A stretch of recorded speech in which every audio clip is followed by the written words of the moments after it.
तो हम बात कर रहे थे कृतज्ञता के बारे में और उसका एक छोटा-सा वीडियो हमने अपलोड किया था। कुछ बातें रह गई थी। तो उस दिन हमने ये बोला था कि कृतज्ञता का अभ्यास अगर आप करोगे, तो उसके फ़ायदे क्या-क्या होंगे? और उसमें हमने बोला था एंग्ज़ायटी, स्ट्रेस ये चीज़ें कम होंगी, ब्लड प्रेशर कम होगा और ऑप्टिमिज़्म बढ़ेगा, आपकी एकाग्रता बढ़ेगी, फैसला लेने की क्षमता बढ़ जाएगी इत्यादि। और फिर हम बात कर रहे थे कि इसके लेकिन कुछ दुश्मन हैं कृतज्ञता के, जिनमें से हमने 2 दुश्मनों की बात की थी, एक है ईर्ष्या, एक है मटीरियलिज़्म। मटीरियलिज़्म मतलब कि अ, ये पदार्थवादी दृष्टिकोण कि कोई जो है मतलब सब ये जो पैसे-पूसे की दौड़ है, जो मटीरियल वर्ल्ड है वही सब कुछ है और ये आध्यात्म वगैरह कुछ नहीं होता, हायर पावर्स कुछ नहीं होती। कुछ और दुश्मन हैं, एक है सिनिसिज़्म। सिनिसिज़्म का मतलब होता है कि कुछ लोग कहते हैं कि भई कोई भी अच्छा काम कर रहा है आपके लिए, तो कुछ मतलब होगा उसके पीछे।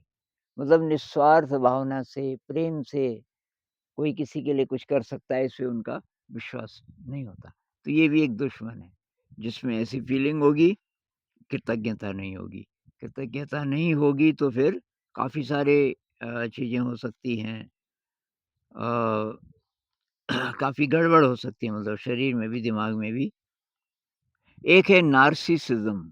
नार्सिसिज़्म का मतलब जो अपने को ही आगे रखता है, कि मैं ही सबसे सुंदर, मेरा ही नाम होना चाहिए।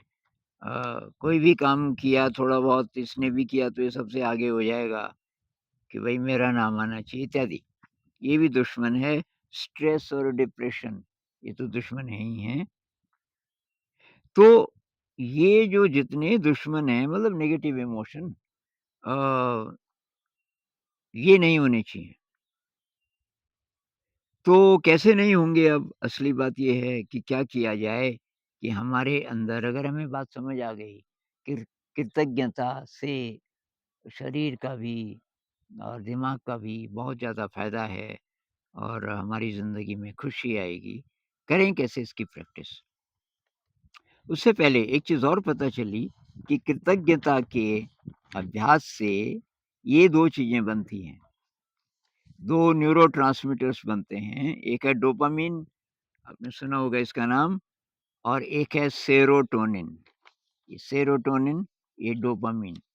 तो ये 2 काफ़ी बड़ी मात्रा में बनते हैं। डोपामाइन क्या करता है हमारे मन को अच्छा रखता है, गुड फीलिंग, अच्छी लगती है ज़िंदगी। सेरोटोनिन से खुशी का एहसास होता है, नींद बहुत अच्छी आती है, याददाश्त बढ़ती है, मेधा शक्ति बढ़ती है मतलब दिमाग की शक्ति। तो सेरोटोनिन के बहुत सारे फ़ायदे हैं और डोपामाइन के भी। ये दोनों बड़ी मात्रा में बनते हैं। अब असली बात है कि इसका अभ्यास कैसे करें? इसका अभ्यास करना पड़ेगा। अ, तो एक तो ये कि कबीर साहब कहते हैं कि हमें हरा वृक्ष बनना पड़ेगा। अभी बहुत सारे लोग सूखे वृक्ष की तरह हैं। सूखा वृक्ष का मतलब है कि रिसेप्टिविटी बहुत कम है। अच्छी चीज़ों को ग्रहण करने की, एप्रिशिएट करने की क्षमता बहुत कम है। कबीर साहब कहते हैं, हरिया जाने रूखड़ा, उस पानी का नेह, सूखा काठ न जानई, कबहू बरसा मेह। बारिश बरसी अमृत जैसी, तो जो सूखा पेड़ है उसको तो पता भी नहीं चलता, क्योंकि वो रिसेप्टिव नहीं है, उसको पानी का पता ही नहीं चलेगा। और जो हरा वृक्ष है वो तृप्त हो जाता है।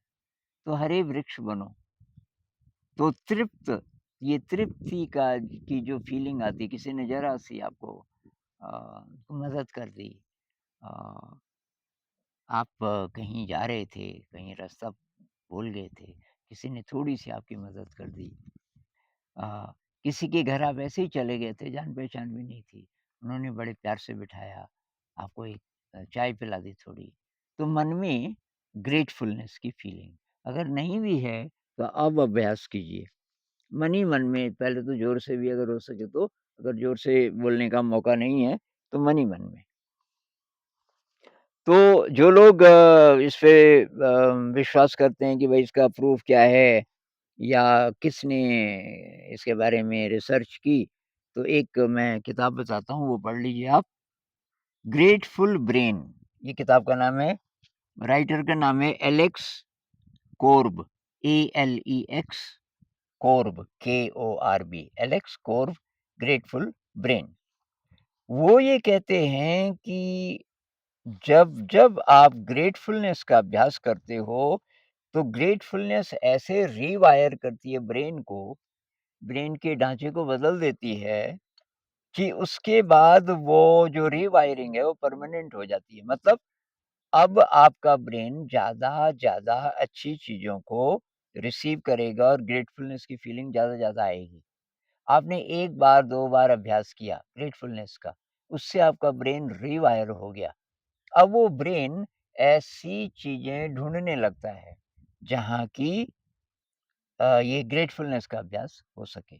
उसी तरीके से अगर आप चिंता करोगे, तो दूसरे तरीके से ब्रेन रिवायर हो जाएगा और आपका ब्रेन अब चिंता वाली चीज़ों को पकड़ना शुरू कर देगा। मतलब जैसा हमारा अ, मन है, वैसी चीज़ें हम देखते हैं दुनिया में, वैसी चीज़ों की तरफ वो आकर्षित होता है। अगर आप ब्रेन को ग्रेटफुलनेस से रिवायर कर रहे हैं, तो आप ग्रेटफुलनेस के अवसर ज़्यादा आएँगे आपकी ज़िंदगी में, क्योंकि आपका ब्रेन ढूँढेगा अवसर, क्रिएट भी करेगा।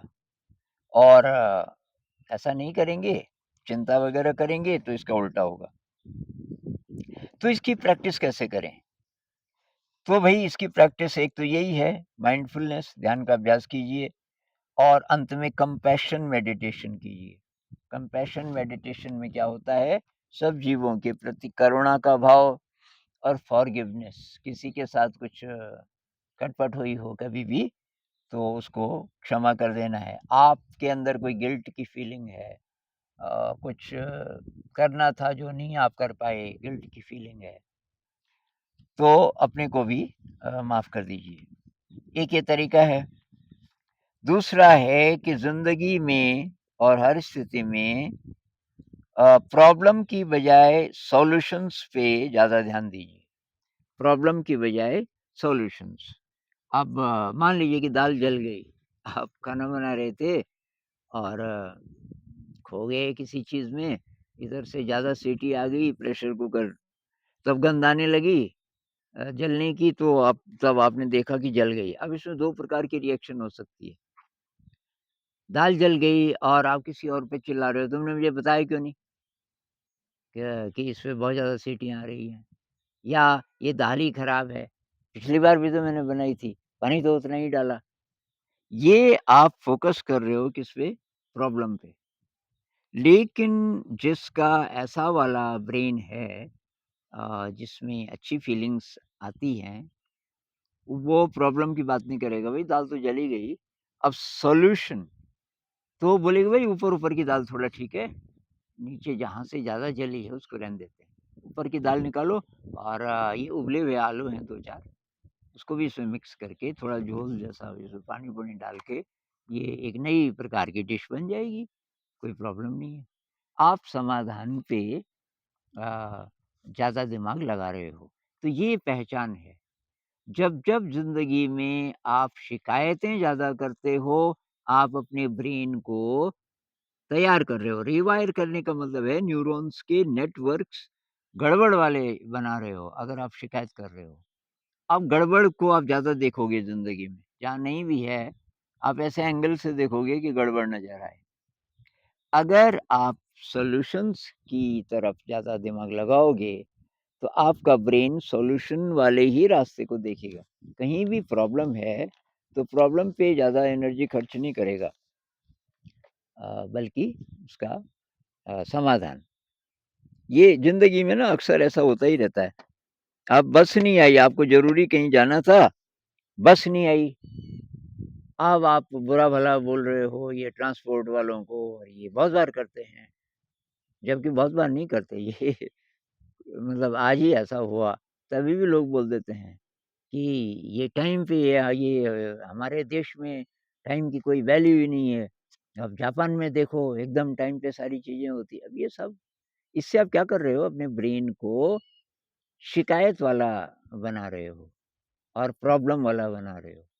तो उससे प्रॉब्लम होगी, शरीर में भी, मन में भी। दूसरा ये कि थोड़ा फ़ोन वगैरह करके किसी के पास कोई फ़ोन है पता करो तो, ये बस आएगी कि नहीं आएगी? नहीं आएगी तो कुछ टैक्सी करेंगे, कुछ और करेंगे। तो ये और जो है आपके पास उसके लिए ग्रेटफुलनेस की फीलिंग जो है और जो नहीं है, तो उस पे फ़ोकस नहीं करना। वो कहानी है ना कि वो 2 लोगों को एक जैसा बराबर दूध दिया गया, एक जैसे गिलास थे, काँच के गिलास से आधा भरे हुए। एक ने आधा खाली देखा, उसके मन में शिकायत आने लगी, भई दूध ही देना था, कम से कम गिलास तो भरा होता। दूसरे ने देखा कि आधा तो ये भरा है, उसने भरे हुए हिस्से को देखा और कह रहा है कि भई ये महिला जो है, कितनी अच्छी है, इसने आज अपने बच्चों को दूध नहीं दिया होगा, हम ही को दे दिया। वो कहानी है ना कि कोई बाबा जी थे, उनके साथ 2 चेले थे, किसी गरीब औरत ने इनवाइट किया, आधा-आधा गिलास दूध दिया। तो आप फ़ोकस किस चीज़ पे करते हो, वैसा आपका मन बनना शुरू हो जाएगा। तो सॉल्यूशन पे, तो जिन सोसाइटीज़ में ये ज़्यादा कृतज्ञता की प्रैक्टिस लोग करते होंगे या उनकी कल्चर में कृतज्ञता ज़्यादा होगी, वहाँ सोशल बॉन्डिंग ज़्यादा होगी। सोशल बॉन्डिंग होता है ना एक-दूसरे के प्रति प्यार, भाईचारे की भावना, ये अपने आप ज़्यादा होगी। जो कि गाँव में पहले होता था, मेरे ख़्याल से तो हमारे देश में कई गाँव में अभी भी होगा। यहाँ उत्तराखंड के गाँव में ये चीज़ें बहुत ज़्यादा थी, बॉन्डिंग और उसका कारण शायद ये था कि कल्चर में बहुत सारी ऐसी चीज़ें थी जो ये ग्रेटफुलनेस को बढ़ाती थी। तो जैसे किसी की शादी हो रही है, तो किसी को पैसा नहीं देते थे। सब लोग जहाँ से राशन लाना है, सड़कें तो बहुत कम थी मेरे बचपन के ज़माने में, तो दूर-दूर से लाना पड़ता था। ये राशन ला रहे हैं, सब फ्री, कोई पैसे की कोई बात नहीं। लकड़ी वो खाना बनाने के लिए तो लकड़ी ला रहे हैं, कोई पेड़ है तो उसको काटा गया है, वो 1 किलोमीटर दूर है, सारे गाँव वाले जाकर के लाते थे। सारी ऐसी चीज़ें सामूहिक तौर पे होती थी। कोई कोई बहू आई अपने मायके से, तो वो बहुत सारा कुछ घर की बनाई हुई एक डिश होती थी, स्वीट डिश एक प्रकार की, आटे से बनी हुई, आटे और गुड़ से, वो लाती थी। उसको सारे गाँव में बाँटा जाता था। तो ये सारी चीज़ें थी जो हम बढ़ा सकते हैं। ये मैं इसलिए भी बोल रहा हूँ कि जो अब की जो जनरेशन है, आपके पास जहाँ-जहाँ मौका है, ऐसी कुछ चीज़ें करो जिससे कि ये ऐसी क्लाइमेट बने कि उसमें ग्रेटफुलनेस आ सके। ये शहरों में भी हो सकता है। आप के अड़ोस-पड़ोस में जो फ्लैट्स हैं, कोई ऐसे सेलिब्रेट करो कोई चीज़, उनको भी इनवाइट कर दो। उसमें थोड़ा-सा अच्छा म्यूज़िक हो और कई तरीके आप ढूँढ सकते हो, लेकिन ये जो ग्रेटफुलनेस है, ये बहुत कमाल की चीज़ है, बहुत दिव्य गुण है। इसका अभ्यास अगर हम करेंगे, स्टूडेंट्स करेंगे, उनका दिमाग तेज होगा और हम जो बाकी लोग करेंगे, हम अच्छा समाज इससे बना सकते हैं।